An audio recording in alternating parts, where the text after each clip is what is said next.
নমস্কার বন্ধুরা, সোনালিস কিচেনে আরও একবার জানাই স্বাগত।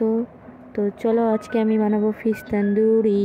প্রথমে আমি নিয়ে নিয়েছি একটা মাছের গায়ে আমি লাগিয়ে দিচ্ছি সরিষা। আমি এইভাবে কাট লাগিয়ে নিয়েছি।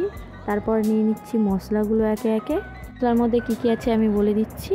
প্রথমে দিয়ে দিলাম তন্দুরি মশলা, হলুদ গুঁড়ো, লঙ্কার গুঁড়ো, ধনের গুঁড়ো, জিরের গুঁড়ো, গরম মশলা, রেড চিলি পাউডার, লবণ স্বাদ মতো, কাসুরি মেথি, আর দিয়ে দিলাম বেসন 2 চামচ মতো, আর দিয়ে দিয়েছি লেবুর রস, আদা রসুন পেস্ট, আর দিয়ে দিলাম সর্ষের তেল। দিয়ে ভালো করে মিশিয়ে নিলাম মশলাটাকে। মিশিয়ে নেওয়ার পর আমি মাছটাকে ম্যারিনেট করে নিচ্ছি। দেখো কিভাবে একে একে ম্যারিনেট করে নেবো মাছগুলোকে। ভালো করে মশলাগুলো ওই ফাঁকের মধ্যে ভালো করে ঢুকিয়ে মানে ম্যারিনেট করে নিয়েছি। নিয়ে আমি রেস্ট দিয়ে দিচ্ছি 10 মিনিট। তারপরে আমি এদিকে চলে এসেছি, দিয়ে দিয়েছি কড়াই বসিয়ে, তার মধ্যে দিয়ে দিলাম সর্ষের তেল। তারপর একে একে মাছগুলো দিয়ে দিচ্ছি। দেওয়ার পর হালকা আঁচে আমি ভাজবো এপিট ওপিট।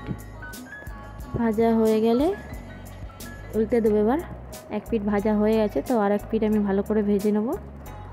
তো ভেজে নেওয়ার পরেই রেডি আমাদের ফিশ তন্দুরি। তোমরা চাইলে পোড়াতে পারো, আমি পোড়াইনি কারণ আমি কড়াতেই করেছি ননস্টিকের।